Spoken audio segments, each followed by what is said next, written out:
There we go. So the last section of today's material is the data definition language, or basically how to create tables and their relationships to each other in MySQL, SQL in general, but in particular in MySQL here.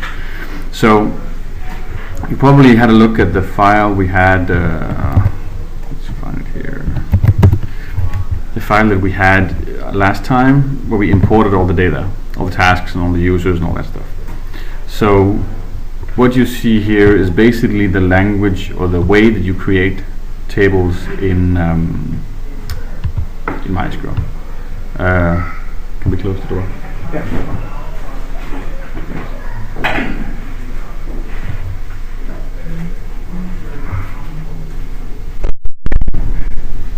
Perfect, thank you.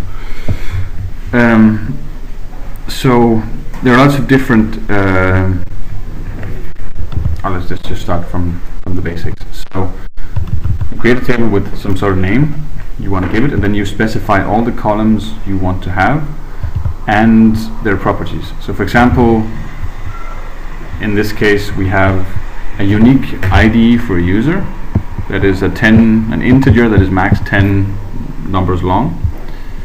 Unsigned basically means it cannot be negative, so you can't have an ID of -1, -10, something like that. It cannot be null, and it is auto-incremented, which basically means that every time you insert something into the table figures out what the next ID is and then assigns that to the new row you insert. We have name, email, and phone, which are all just a varchar, which is just 255 character long string maximum, and we have not null, null. So phone can be null if we want to. These are pretty simple because it's just basic data types. We have the primary key, which is the ID. So that is a table. I don't know if we actually have to have a primary key, if we cannot have one.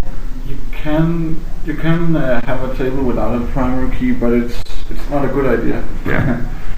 So, for example, if you when you create a primary key, you also create what's called an index on that primary key.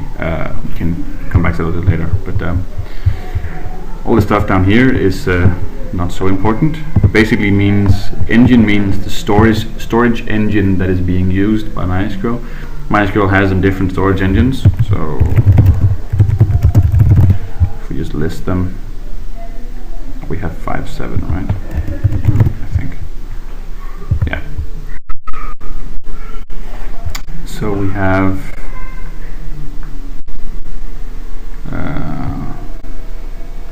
maybe that's about.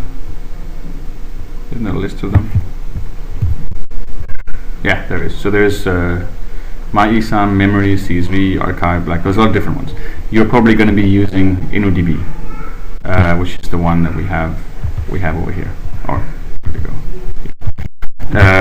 It makes more sense. Some of the other databases, like MyESAM, is faster at full text search, I think, as far as I remember.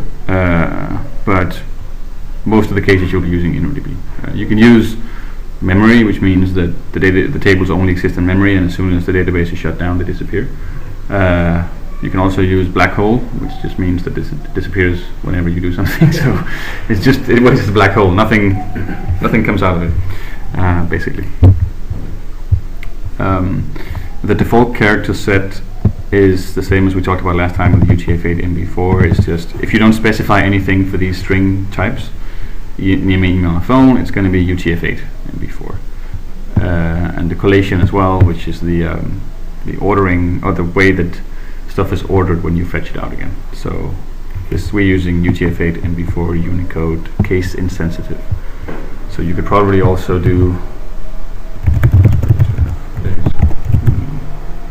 MB4, right? Unicode CI. Let's see if we can find a list. Maybe it's here.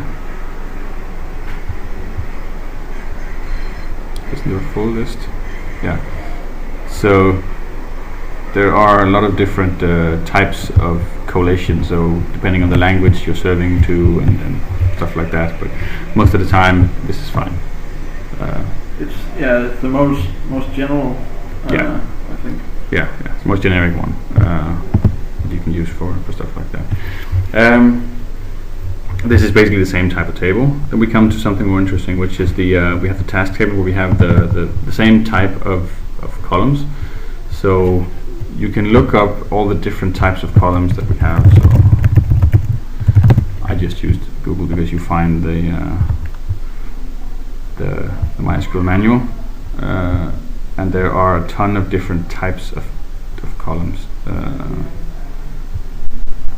Data type overview. Okay, so there are numeric types, date and time types, and string types. Let's see it. So here they all listed. The bit is just a bit, tiny int, boolean, integer, big integer, medium integer, all that stuff. The different types of integers you can store. The only difference is that how. So, for example, if you have an integer, you see the max and minimum size of that integer. So, for our case, we have an unsigned integer, so we can maximum have. Let's see if I can find it here. That's about. Yeah, almost 4.3 billion entries in the database. And let's say we want to change that to a little bit more. We can just change it to a big integer, and then we can have. I'm not going to try and say this number, but a lot of entries in the database. And the same here, we have date types and time types. I'm not going to go through them all because you can look them up in the manual. And string is basically the same. You have different types of strings. I'm not going to list them all because you can look them up if you want. Most of the time, you're probably going to be using varchar and text if you're storing text or small strings like names and stuff. This is probably not going to be as useful, but for example, in our case, we've stored the name of the user in a 255 character field, which you'd think that most people in the world have names that are below 255 characters, but that's not necessarily the case.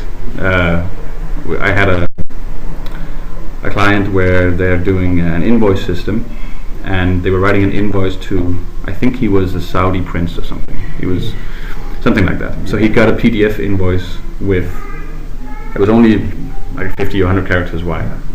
And they got the invoice and they sent the invoice back and said, we're not going to pay it until His Holiness' name is on there in full. So it had to be, Muhammad bin something something else, with like 50,000 names. Yeah, exactly. So, and the system that this was running on didn't support that because there was a limit of like 150 characters or something for a name. So yeah, that's something to take into consideration when doing the building systems as well. What we ended up doing was, or the other guy ended up doing, was editing the PDF by hand and then faking the name, but everyone was happy. Yeah, we have the same basic data types. Then we come to the foreign keys. So we have the task table. If you remember where to go?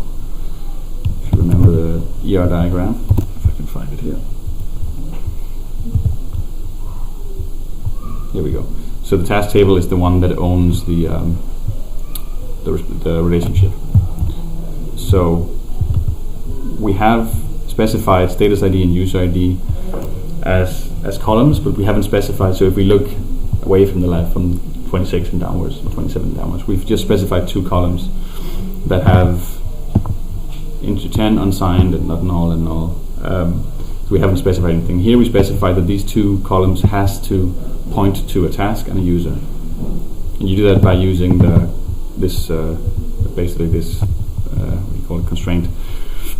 You call it something and you give it a table that it has to point to. So this is the field we're using and the table it has to point to and what field it has to point to.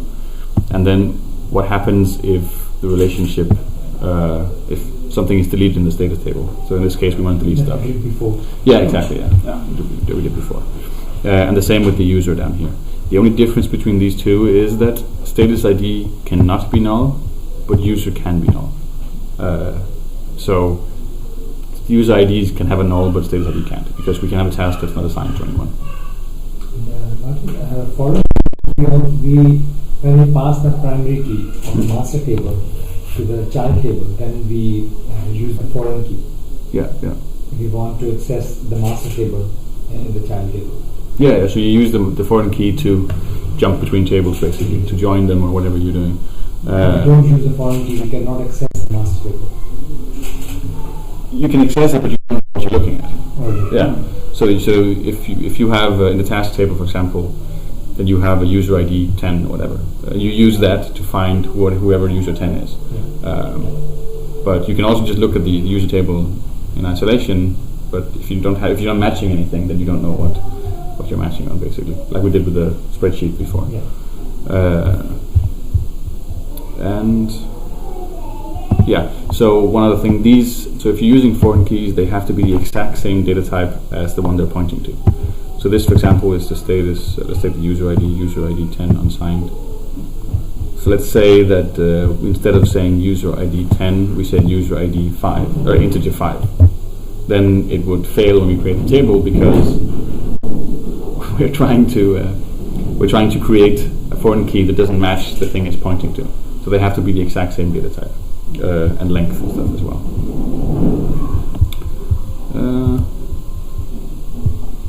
So let's try and create a table and see if we can make it work.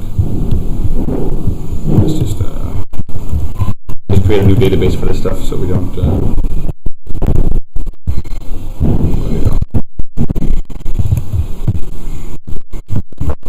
There we go.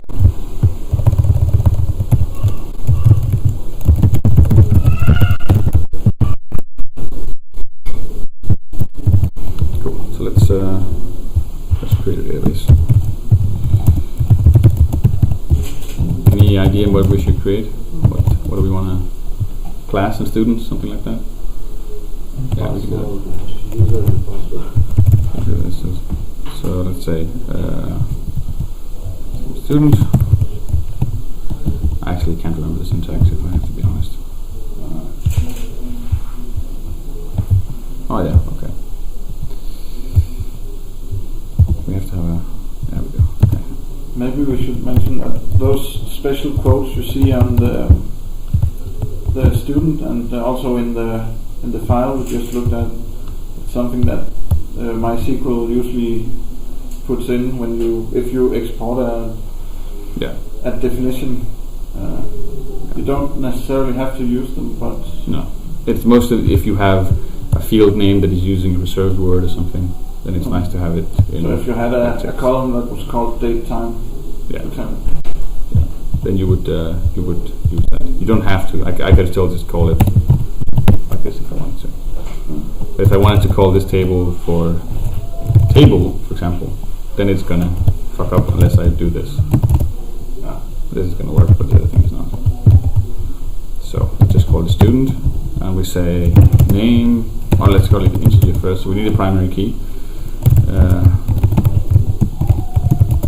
Well, let's try and do big int. Let's see if we can. Let's just take 20. Then it's not. Yeah, not now. And then auto. Yes. Then we say name. So let's say we wanna allow people to have really long names. So let's say text instead. Text has I think it's megabytes available, so we can have really long names. And then let's say birthday. Okay, date. No.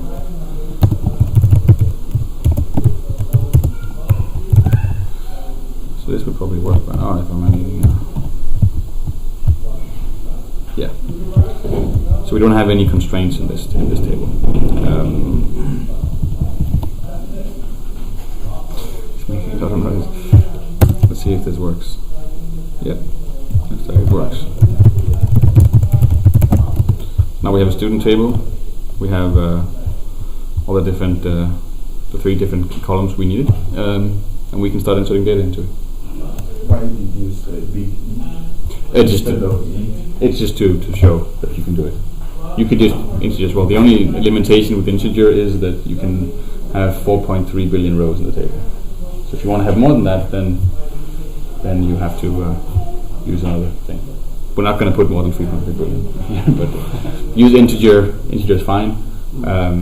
You're not going to run into any limitations with the number of rows anytime soon. I don't know if you remember the YouTube. There was the first video to receive over something amount of 4 billion views or something like that. Remember the Gangnam Style video? Yeah. The guy on the horse and all that shit? Yeah. So they had, as far as I remember, they had somewhere in database behind the system that was storing how many views this thing had. And that was going close to a limit. So 2 billion, I think it was 2 billion maybe, yeah, because they were using an assigned integer. And then they had to update their system to use big int or whatever it is instead they're using on the back end, to be able to have more than 2 billion views in a video.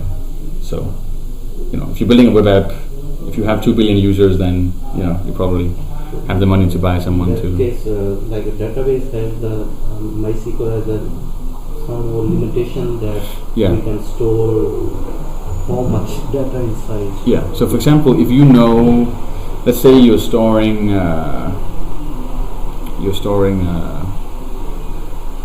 what should we say? Let's say you're storing a number.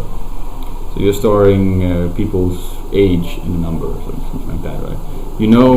Most likely you're only gonna have at the very maximum 3 numbers in that thing, right? Because people don't become older than 999 years, and yeah, exactly. No one's gonna get 1,000 years old, at least not yet. So let's say you're storing people's ages or something like that in a database. You say, well, there's no reason for the database to allocate space to store 10 numbers if you know you're at max, they're going to store 3. So it's the same with IDs here. If you use big int, it uses more storage space on the disk to store the numbers. Also, I am talking about the overall the database scenario. In a text system like a SCAD website, they are using some database behind it. So, like we are developing a big app, so we can use the MySQL, or we will use some other database, select some other database.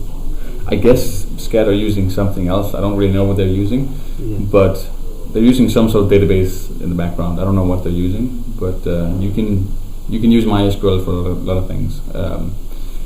There's also, I think we mentioned alternatives in the last time, so it was Postgres or Microsoft SQL or Oracle or different types of SQL databases. There's also non-SQL databases, MongoDB and GraphQL, I think it's called. What's it called? The one that Hadoop, which is a distributed database thing, big data thing.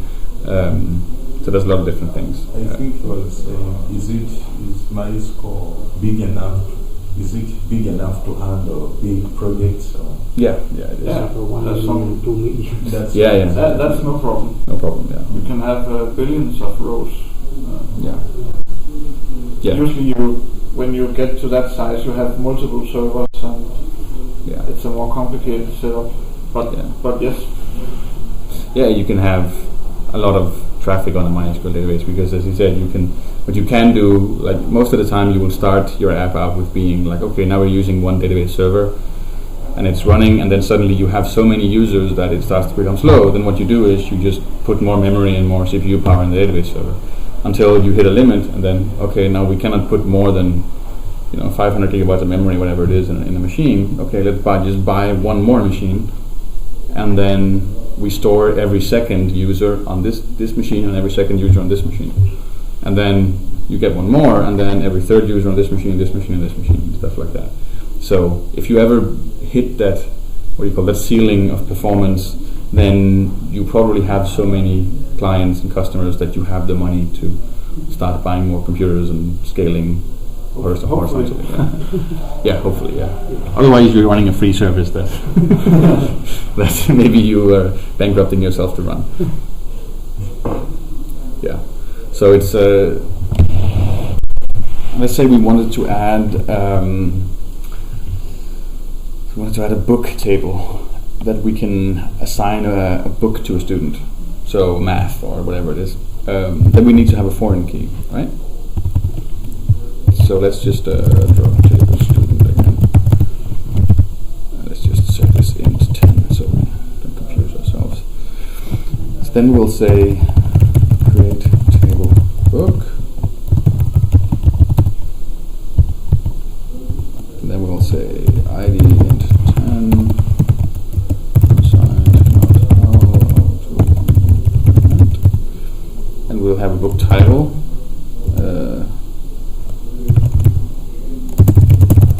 We'll have a, what do you call, ISBN or something like that, right? ISBN. I'm not really sure the format of ISBN, so let's just say it's a jar. And then author text. Right.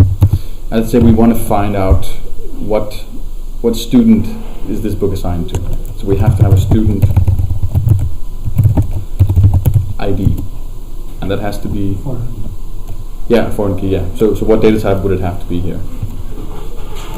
What would I want to write? Big int or int or? It should be int. Yeah. So it should be the exact same data type as we have down here. So we can basically just copy it. So now we have now we have a table. We have a student ID, but we haven't told it yet that we're actually, what do you call it, relating this field to the student table. So now we have to put in the foreign key. We also need the primary constraint. Yeah, exactly, the constraint. So let's put in the primary key. So that is constraint. And we have to give it some sort of name. I usually just give it the name of what it's pointing to. Let's see if I can remember this stuff. Yeah.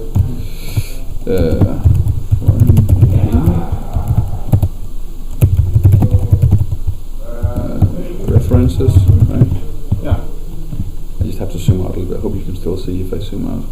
There's a stray comma up here. Where? References. Maybe I can do it in more than one row. References student. ID. That is on delete. Instead. I think this should work. So now if I run this, this is probably going to blow up. Yeah.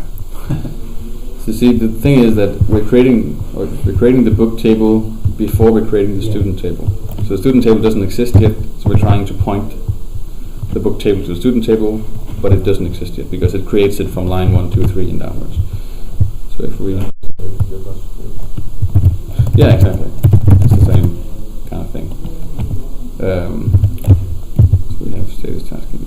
Oh, that's the wrong database.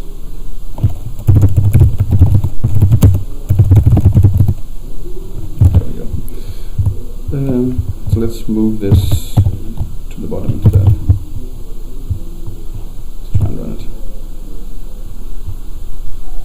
What do I have here? I think, it's because the student, the foreign key is not nullable. There you go. So the constraint won't be applied. What do you mean? So if it has to set on delete, then it has to be nullable. Perfect. Table student already exists. Let's just...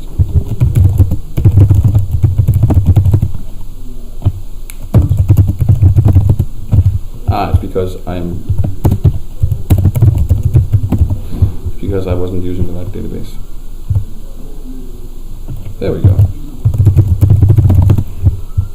So now we have we have the table from before, and now we have book, which has a foreign key to the student table. So now we can start inserting stuff. And you can insert as many relationships as you want, as long as you have some sort of ID or whatever it is to you could, for example, add a class table here where class has a relation to a book and a student, or class has a relation to a teacher, and teacher maybe is a mentor for a student. As long as you have relationships that you can define in this language some way, you can add as many as you want. You can also have self-referential foreign keys. So a student could be teaching another student, or if you have a parent and child relationship, you can also express that. Yeah, so you can do that with. They said, let's say the students have.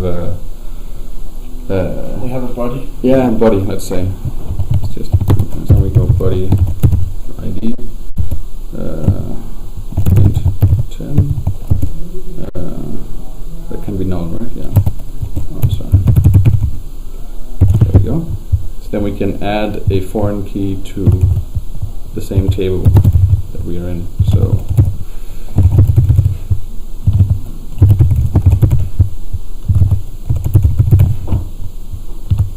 this, I guess, should work.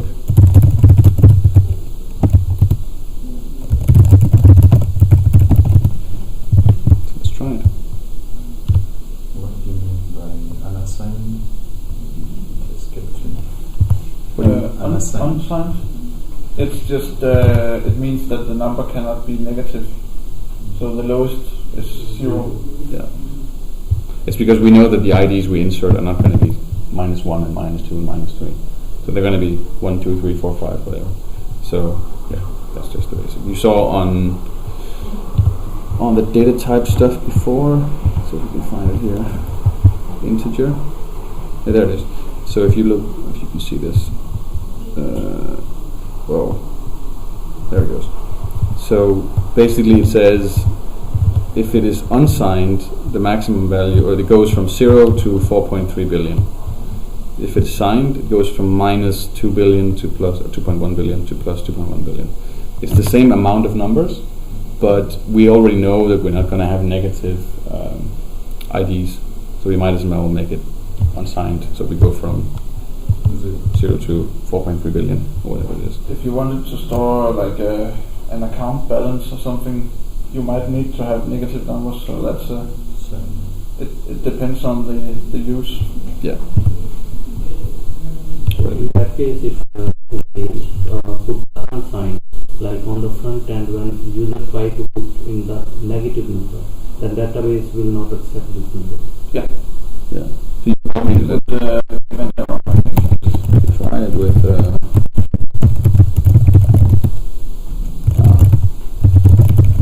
Let's just try it here and select. Yeah, it's just gonna. It's not gonna fail. It's just gonna give you nothing. Yes. So yeah, let's go back to this again. So now we have a student. So let's try and insert something into student. So we say Bob's birthday is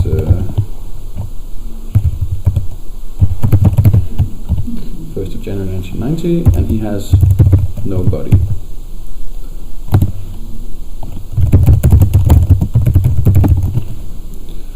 Let's add another user. Let's add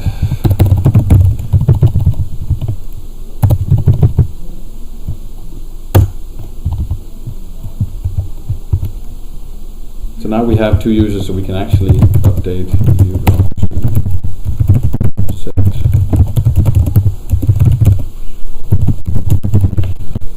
So this means that now Alice has a body ID listed as number 1, and it references itself. So, or the table references itself. So there's a reference from Alice to Bob as body, for example. That was you was mentioning before with self-referencing foreign keys. So it's just a matter of having a foreign key that points to the same table as we had before. I guess it's probably mostly used for like commenting systems and stuff. Yeah. You have like this comment is a reply to another comment, and then you can have the whole thread. Yeah. That makes sense. It also makes sense with, like, I've used it for user accounts in a system. So if you have let's say you have an administrative user, and then you have like a team leader users sort of thing, and then you have team member users, then you can say, well, the team members are in relationship to the team leader on the user table. So there are like 10 users, they all have the same team leader ID, whatever, like parent ID in the user table. I'm not going to use it that much, but it's nice to know that it's possible.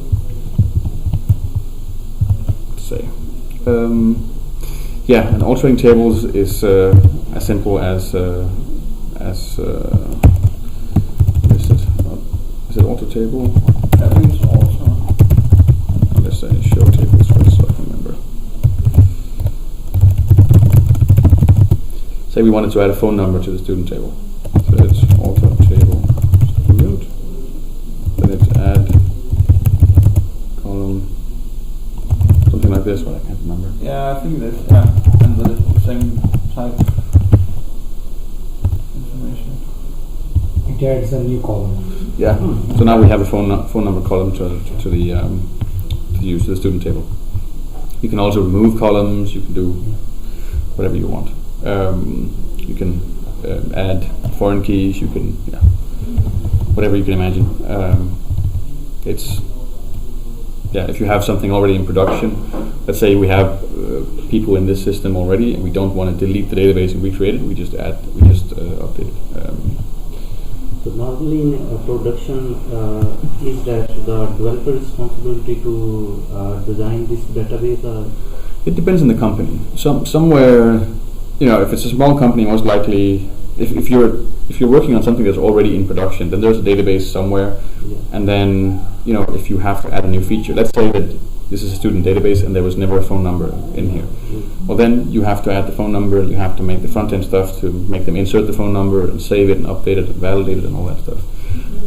Some bigger companies, you just get access to the database either through an API, or maybe you get a read-only user, and you have no rights to edit anything. You can't change the tables. It depends on the size of the company. It's and how they divide up their responsibilities. For example, when I used to work at a company in Sweden called Spotify, so they had what do you call that? They had a playlist database for all the playlists that you have on Spotify, and they had a database for users. But I never saw those databases because I accessed them through an API. So I didn't have access to those databases directly. It was PostgreSQL, I think. It's also an SQL database. But I used it through an API, like a JSON kind of API, where I would just say, some API, Spotify, whatever.com/users ID1, whatever something, and then I would get that user. And then, so I never saw the database below it. But I use databases for my own project and for company projects where I'm responsible for everything in the database. But even if you're not, if you're not responsible for designing the database, it's nice to know how to do it and how to decipher a design that someone else has made. It's kind of like if you take over a Node.js project that, let's say, you have written, and then you have to add a feature to it. So even if you're not going to change all the stuff he did, it's still nice to know how it works, so you can change it and you can understand the system, how it works. The last part is something called indexes, which is a bit seems a little bit like magic, but it's actually pretty simple. So if you imagine you have a filing cabinet, one of those old ones where you have a cupboard, and then you have students listed in this thing one, and you have them listed in random order. So guy who's has an A could be at the end, all that stuff. So you have students in random order. So let's say that you have 1,000 pieces of paper in this drawer, and you had to find Fleming's record. What would be the worst case scenario if you're looking for it? And you found it at the end. Yeah, exactly. So you found it as the last one. So you're going through all 1,000 and you're like, holy fucking shit, and you've got 1,000 and this is Fleming, right? And it takes forever. So then what you can do in filing cabinets is you sort them alphabetically, and then you put a little letter on the top, A, B, C, D, E, and then I put it F, and then I only have to go through all the people whose name starts with an F, and then I find Fleming. So if there's, let's say it's evenly distributed, let's say there's 20 people that has Fleming, then I only have to look through 20 entries and not all 1,000, worst case. So it's the same with indexes for a database. So let's say you have a database with students in it, and there is, or just let's say more like something like Facebook or something, when you have 5 million users, and I have to find the user with the exact name Flemming Andersen, that's his Flemming's full name. Then if you don't have an index on the name column, so in this case it would be this column, if you don't have an index on that, then worst case the database server has to look through all the data on the disk, which is slow.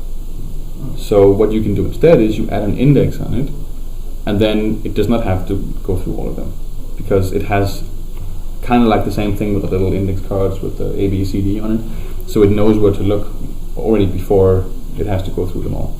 And it works for names, numbers, dates, text, phone numbers, whatever you can throw in database, you can put an index on. The execution time can reduce. Yeah. So when you're querying it and you're looking for stuff, so you're searching for Fleming in the student table, then it's going to be faster. But because you now have an index on the table, then when you're inserting stuff into the table or updating data in the table, it will be slower. So there's always a trade-off. It's not going to be a lot slower, but it's going to be a little bit slower. So let's say that you have a user table and you get like 20 new users an hour or something like that, or 100. That's fine. And it takes them 2 milliseconds more to create a user. That's not a problem. But it is trade-off, because and you also it takes up more space on the disk, because you have to have an index, and that's also stored in disk and memory and all that stuff. But it makes it a lot faster to query it. So you can have queries that take 30 seconds, a minute, 2 minutes, 10 minutes, because there's no indexes on the what do you call it, on the table. And then you add an index, and then the query takes 2 milliseconds, because it's that fast. So you're not going to run into this when you have like small example apps with 10, 20, 100 users in them. Yeah, if you have a lot of data, you can see it. So we can actually see if I can show you a good example here. Let's use the one with some data in actually. So we have select star from user, right? Oh, let's just zoom a little bit up. There we go. So then we have all the users. We only have 14 rows, so it's a bit boring. But let's say we are looking for. So we can actually, before I do that, we can actually show. Is it like this? Yeah. If you run this command, show indexes from user, from the table name of the table. Just zoom out a little bit more so you can see it. There you go. Then you get a list of all the indexes that are on this table. Currently we only have one index. It's the primary key, and it uses the column ID. So let's say that I am finding a user where ID is 1. That's pretty fast. We can actually use this keyword in the beginning that's called describe, which shows you internally what the database does to find this row. So this thing actually says, well, I'm using, of the possible keys that we have, I'm using the primary key, and it's fast. There's no way to make it faster as such. But let's say we want us to where name equals this thing. Let's try this. This is fast because the database is fast. You don't have a menu rows. But let's try and describe this thing. So this thing is actually not using any keys. So what this thing does is it investigates all 14 rows, and it filtered away all the ones where it's not true.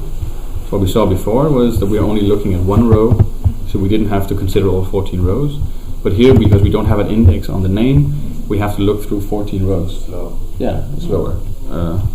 We're not going to see it here because it's we only have 14 people in here, so 0, 0 coming. yeah, it's not that slow. 0, 0. Yeah. So we can actually, let's say we wanted to add an index on the name. So we can do that after the table is created. I actually can't remember how to do that, so I will Google. I think it's also Right there, right, Google in the Google query. There we go. So this is the basic structure of it. So let's say create index, let's call it index name on user, and then it's column, so it's name. So now we have an index. So if we go show indexes from, where did we go? Show indexes from user. Now we're going to have 2 indexes. We have the next one called name. So let's see if we can describe this thing again. So now it's actually using the index, and it's only considering 1 row. So you're not going to see the speed difference here because it's only 14 rows, but if it was 14 million rows, it would be a lot different. Especially if it's something you're running a lot. And you can also combine stuff when you're creating indexes. So if I wanted to create an index on name, phone, for example, I could do that.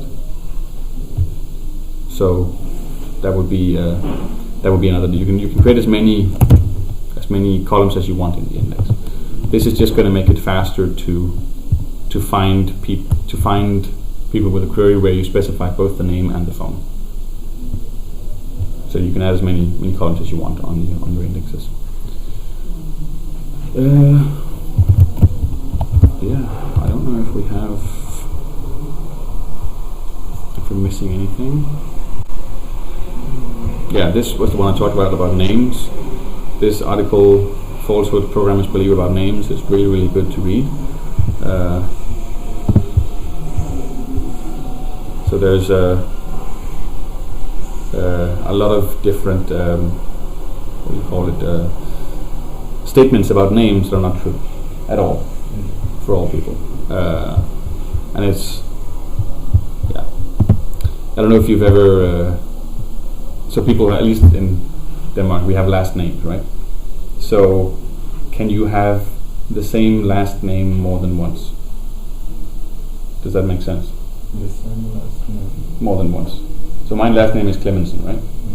Could I be called Martin Clemenson? Yeah, I've heard of someone. Yeah.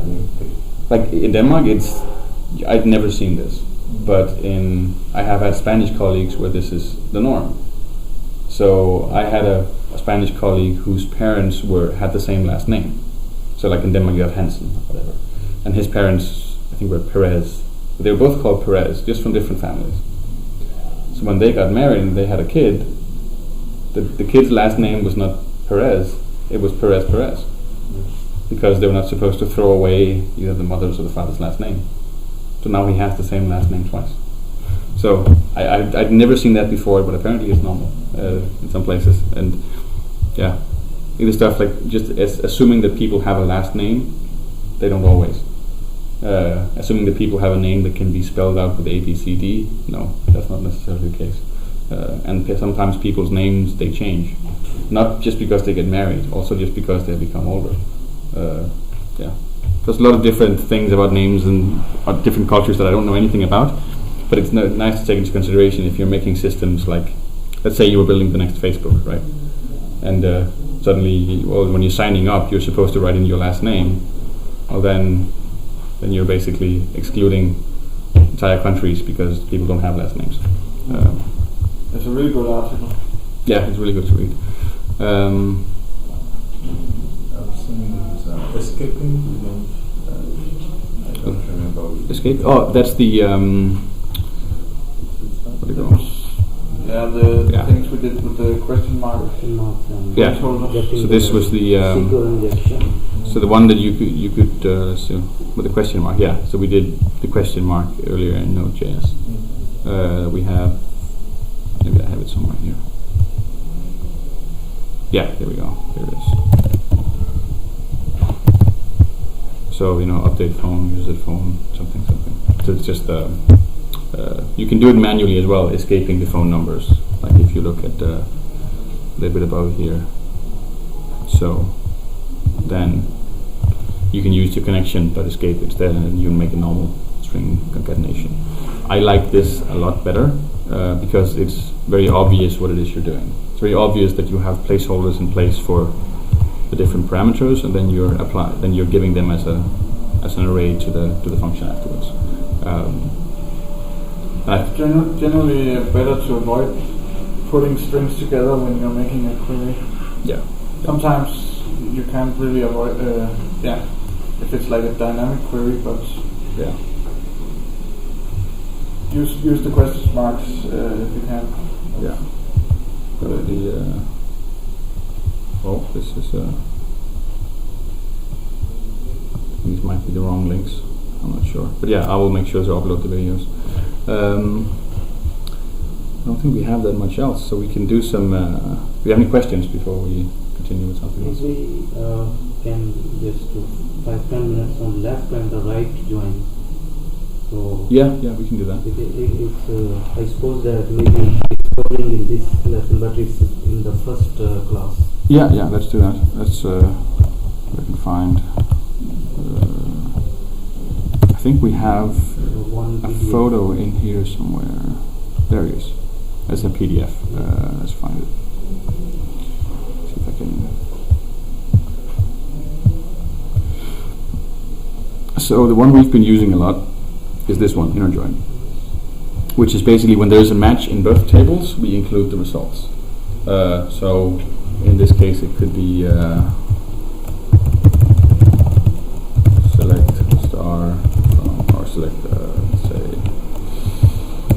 user name, title from user,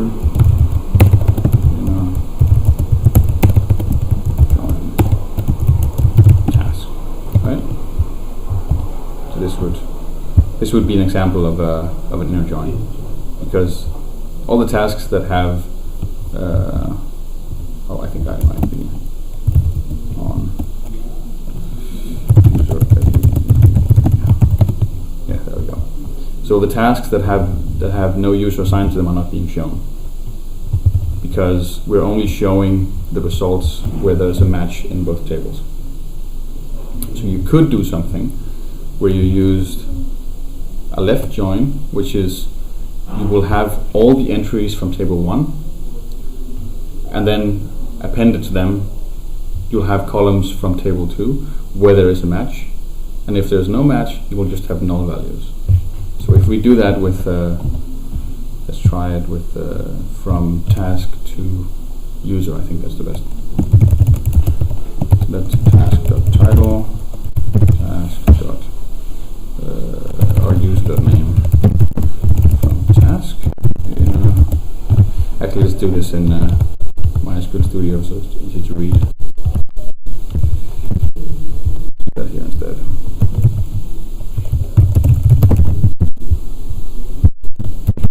It's a bit task. Oh, that's join user on user task. So this, right? Let's try and run this. I can't zoom on the results, I'm sorry about that. So actually, there's a couple of nodes. Let's just order them. Order by. Let's see it easier. So you see there are 2 tasks that don't have any users assigned to them. But we don't, that's why we don't get a name here, we get a null, because they don't have anything in table 2. Table 2 in this case is the user table. So we don't get them basically. So that if we change this to inner join, we should get 2 less rows. Yeah. Then we get 33 instead of 35. And right join is the same. It's just reverse. just the other side. And full outer join, I don't think we can do in MySQL. But we can emulate it. Yeah, you can emulate it. Yeah. It's mentioned in the this, also. So basically, that's just a combination of these two, the left and the right join. Mostly, you're going to be using inner join and left join. Mostly, I would guess that's what I've been using a lot.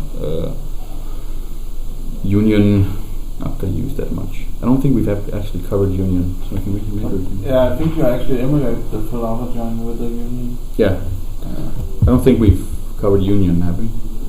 No. Okay, let's try the most simple example.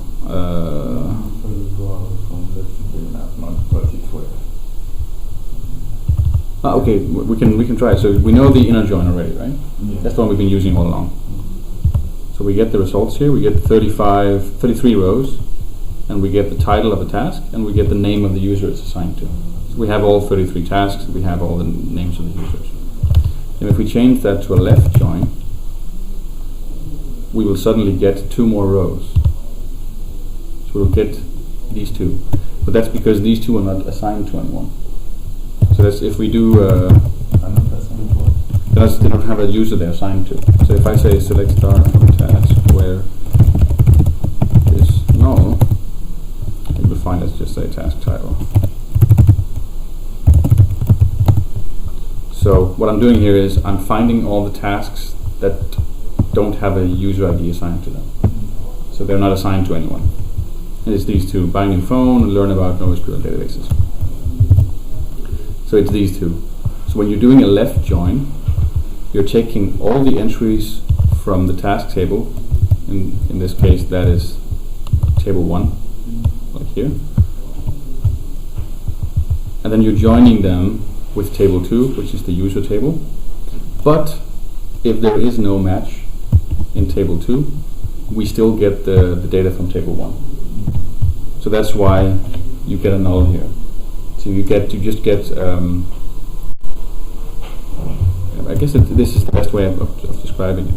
So the inner join you only get if there's a match between both tables. But the left join you always get everything from table 1. Yeah. Isn't the same as when you get the data for table 1?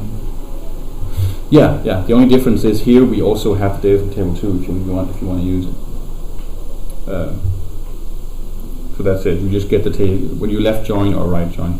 You get the table, the data from table 1 always.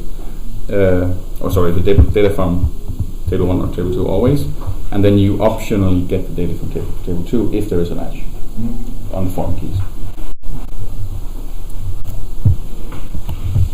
And union is I'm not going to cover full outer join because it's not really that needed, but union is basically a way of combining results. So let's do this. So let's say we have a very basic result. We can actually do that here. It's easy to see. Select now, right? Then we get what is 1 plus 1. That's easy.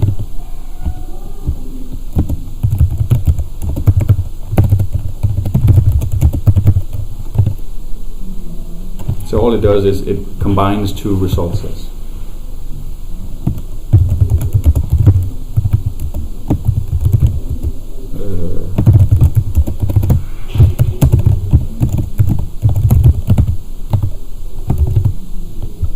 It combines, so the only requirement there is that the results have to have the same amount of columns in the result. So we can do that. So if we select So they don't even have to be the same type? I'm not sure, I don't think so. Let's try it. You have written some coding in the document, which we are showing in the DOM side. Yeah. This is the example. But, I think not make this. Yeah. Yeah. Side there is a more. Yeah. And these are the good examples for, like we just did, basically use a left join task. right join is the same thing. And this was we were talking about. MySQL doesn't support full auto join. We use union. So basically, you're doing a left join and a right join, and then combining the results. And that's basically it. And union is rarely used. I don't use it very much, at least. I don't. I've never used it actually. I've used it if I don't have control of the database and I need to combine results from some different, that Microsoft SQL mostly. Otherwise, I haven't used it. Not very much, at least.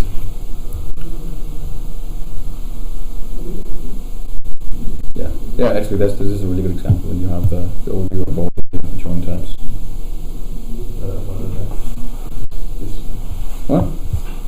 This selects This one?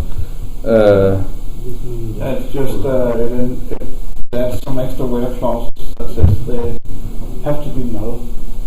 So basically, it's the opposite of the inner join. Yeah. Not the common things, only the distinguish. Yeah. So it's the opposite of only the inner join. That's what we call it, full outer join. So we exclude the parts where they match, basically, which is the exact opposite of only showing the parts where there is a match. Most of the time, you're going to be using inner join, which is this one, the top one, and you're going to be using maybe left join a little bit. Probably not going to be using the other joins very much. I've done database stuff since 2000 and whatever, 2, 3, 4, whatever, something like that, and I've mostly used inner join and left join. Me too. A little bit union, not very many right joins or full outer joins or stuff like that.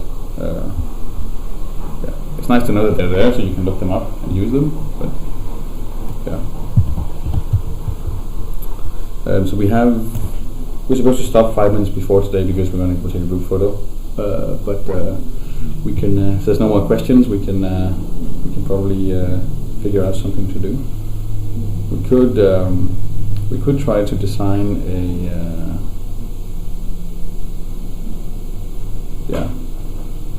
I'm not going to do something that's too close to the homework because that makes it too easy. So we could create a database for what should we create a database for? We could try to do it for, if we're not ambitious, we can do it for Facebook. Alright. Just with we could do it together because I think that's we don't have anything to draw on, do we? The new Facebook. We're gonna the next Facebook is gonna be this. Let's call it MySpace. We're just gonna need something to draw on because We have some paper on